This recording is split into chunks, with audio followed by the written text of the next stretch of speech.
box drill. The setup here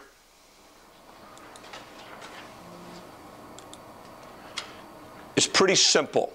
And I've seen guys do this a bunch of different ways. What the whole purpose of this drill, two purposes of the drill.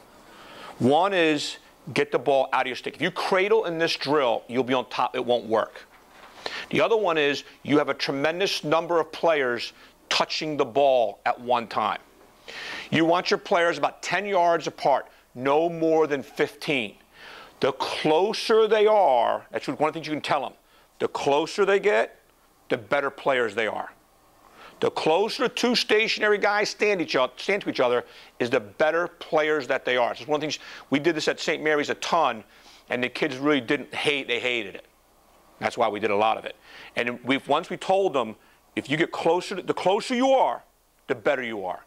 And so kids try to get within 8, 7 yards of each other. So all we're trying to do here is there's two stationary guys standing 10 yards apart, and there's one runner. Okay? The runner runs around both stationary guys to his butt end side. Both guys run to the butt end side. And what you're doing is the runner, whoever he throws the ball to, whoever throws the ball to him, he throws it back to him. The guy standing still, whoever throws the ball to you, throw it to the other guy. All right?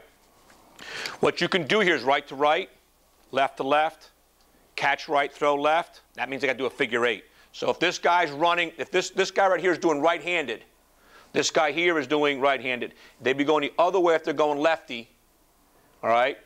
And if you're catching right, throwing left, they would run a figure 8. So if this guy catch the ball right hand, coming here and here, catch it right-handed from X2, he would switch to his left hand, go across that 5 yards, throw it left-handed, and go that way. So he'd be doing a figure 8 the whole time. Does that make sense? It's a really good, it's really hard to change hands. Guys on the end, make sure they're turning. If I'm doing this with Brian, make sure you turn sideways. What they're going to want to do is they want to play catch this way.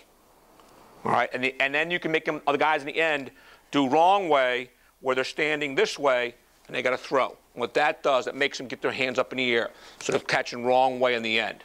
All right, I would put a kid inside. And so every about 30 seconds to a minute. No, a minute's way too long. 30 seconds. A minute's way too long. It would go hard for 30 seconds. Okay, the guys on the outs, this is the first year we did it. You can see a lot of guys are standing the wrong way. Okay? But you can see all they're doing is catching and throwing. The guys in the end catch it from the runner, throw it back to the stationary guy.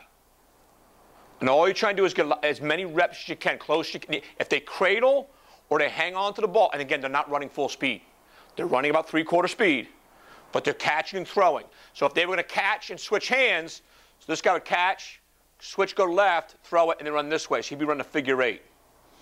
A lot of reps. You're going to find in the beginning the kids don't like it. What happens is they tend to be really lazy because they're not running very far. All right? The challenge is to don't keep the runner in there too long or he's going to be bored to death and he's going to stop doing it right. It's get in, get out, get in, get out. What we try to tell the guys in the end here, this guy should throw the ball right now. Don't wait for this guy to come all the way around. Throw the ball now before the guy turns. He's got to get his head around, right? Throw it now.